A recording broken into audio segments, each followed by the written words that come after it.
Canada's legal system wasn't really built from scratch. It's more like it was, well, imported, piece by piece, from Great Britain. So today, we're going to unpack the fascinating story of that imported code, from how it was first installed in the colonies to Canada's long journey to finally take full control.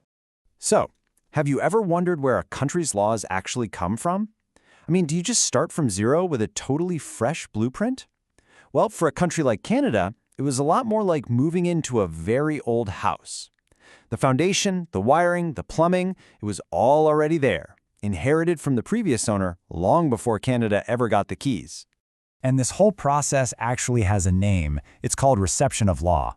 Honestly, the best way to think about it is like legal software. When British colonists showed up in what would become Canada, they didn't write a new operating system from the ground up. They just installed the one they brought with them from back home. All right, so here's our roadmap for this explainer. First up, we'll look at the default settings for this legal software. Then we're going to explore the absolutely crucial difference between what they called settled and conquered colonies. We'll dig into the legal fine print, which shaped pretty much everything. Then we have to confront the huge, ignored reality at the heart of this system. And finally, we'll trace Canada's path to becoming its own legal boss. Okay, let's dive right in with those default settings. See, the British Empire had a kind of standard operating procedure for how law was supposed to work in its new colonies. This wasn't left up to chance at all. There was a pre-written rulebook for this stuff. And really, that whole rulebook boiled down to one single critical question. How did Britain get this new territory in the first place? Because the answer to that question would send the colony down one of two very different legal paths. And that question leads us to this huge fork in the road. Was a colony considered settled, or was it conquered or ceded? The answer pretty much set the entire legal foundation for everything that came after. So take a look at these two totally different approaches. For a so-called settled colony, the British basically declared the land a legal void, as if nobody was there with any laws of their own. So English law just swooped in and filled that empty space. But for a conquered or ceded colony, one taken by force or signed over in a treaty, like Quebec, Britain did something different. They took over the public law, the rules of government, but they largely left the existing private law, the day-to-day civil code of the French inhabitants, in place. Now these rules, settlement, conquest, and even later legislative adoption, they formed the legal bedrock. But here's the thing you absolutely have to understand. This entire framework was built on a massive, deliberate fiction. It pretended that these lands were legally empty, which completely erased the complex, sophisticated indigenous legal systems that had governed these exact same territories for thousands of years. Okay, so just like any software installation, there's going to be some fine print, right? The terms and conditions. And let me tell you, these details had a huge impact on how the law would actually grow and change in each specific colony. One of the biggest pieces of fine print was something called the date of reception. Now, this wasn't the day the first colonists landed. It was a legal cutoff date, and it was usually set as the day the colony created its very first local legislature. So for a place like Nova Scotia, that date is way back in 1758, but for Newfoundland, it's much later, 1832. And this one date had a massive effect. So why on earth does this date matter so much? Well, think of it like this. It basically took a snapshot, a frozen-in-time copy of British statute law. That's all the laws written down by Parliament, and made that the law of the colony.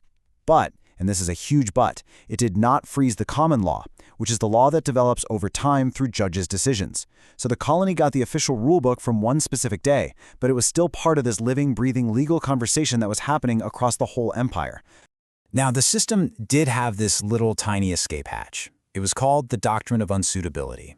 It basically let a colonial court say, you know what, this specific English law just doesn't work for us here. For example, a super complicated English land law made for a crowded little island might be deemed unsuitable for the vast Canadian wilderness. In theory, it was a practical filter, but in reality, the courts almost never used it. And this brings us to the massive, glaring blind spot in this entire legal inheritance. And honestly, it's the most deeply problematic part of the whole story.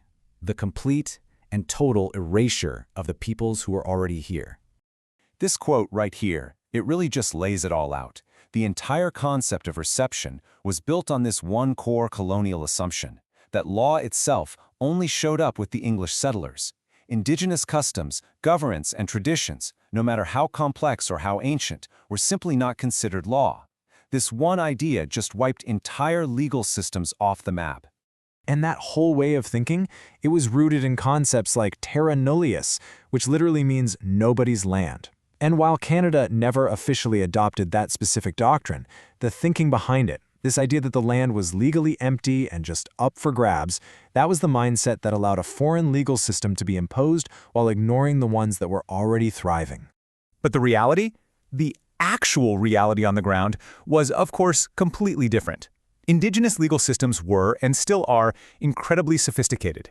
They were often passed down through stories, through ceremony, through the wisdom of community elders. They governed vast, complex societies for millennia, and they didn't just disappear on contact. They continue to exist and are a vital source of law in this country today. Okay, so that brings us to the final chapter of this story. Canada's incredibly slow evolution from just being a user of this imported legal software to finally becoming the system administrator, with full control over the whole shebang. Yeah, this journey to full legal independence wasn't an overnight thing at all. It happened in stages. You had this little baby step back in 1865, the Colonial Laws Validity Act, which let the colonies start tweaking some of those English laws. Then came a huge leap forward in 1931 with the Statute of Westminster. And finally, the finish line was crossed in 1982 with the Canada Act. Let's just zoom in on that Statute of Westminster for a second, because this was a real game changer. It was the moment that Britain formally recognized that dominions like Canada were autonomous communities equal in status to the UK. After this, Canada could make its own laws and even change or get rid of the British ones it had inherited. But, and there's always a but, isn't there? There was one massive string still attached. The UK Parliament kept one last power, the ability to amend Canada's constitution. Now, this wasn't Britain trying to cling to power. It was actually because Canada's own federal and provincial governments couldn't agree on a formula to amend it themselves. So, out of necessity, that power had to stay in London. And that very last legal tie, it was finally cut in 1982. The Canada Act, passed by the UK Parliament at Canada's request, finally patriated the Constitution. It brought it home, giving Canada the full and final power to make and amend all of its own laws once and for all. The legal umbilical cord was officially, finally severed. So, where does all this leave us? Well, it leaves us with a really big, ongoing question. Now that Canada holds all the keys to its own legal house, the greatest challenge is figuring out how to reconcile that inherited structure, a structure born of colonialism, with the vital and enduring Indigenous legal traditions that were here all along. How did two such different systems learn to live together and create a just future?